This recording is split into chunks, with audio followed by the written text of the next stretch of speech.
le système bancaire est renforcé du fait d'une régulation qui a été mise en place après la crise de 2007-2008 et qui a conduit à une très forte augmentation des fonds propres des banques.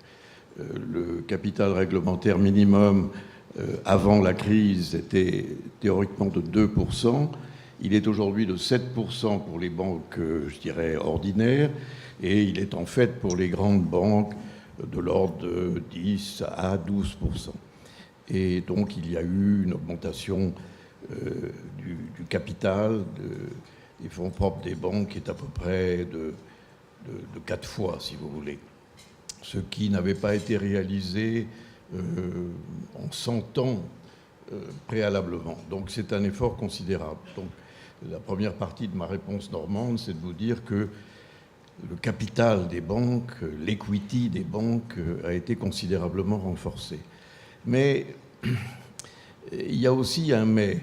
Je pense que, et ça Frédéric l'a très bien montré, qu'on s'est un peu trompé dans le diagnostic quand on a fait cette réglementation dont je viens de parler.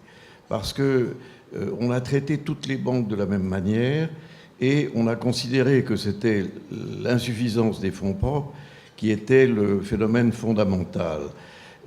C'était en effet celui qui avait caractérisé de très grands établissements aux États-Unis, en Angleterre, en Suisse, voire en Allemagne. Mais ce n'était pas le bon diagnostic. Le bon diagnostic, à mon sens, est différent.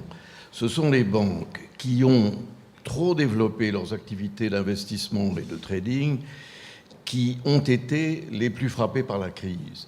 Et j'ai produit une étude sur ce sujet qui montre que lorsque plus de 40%, voire 50% du total des revenus des banques à l'époque, avant 2007, provenaient d'opérations de CIB, de capital, d'investissement, de trading, elles ont toutes failli.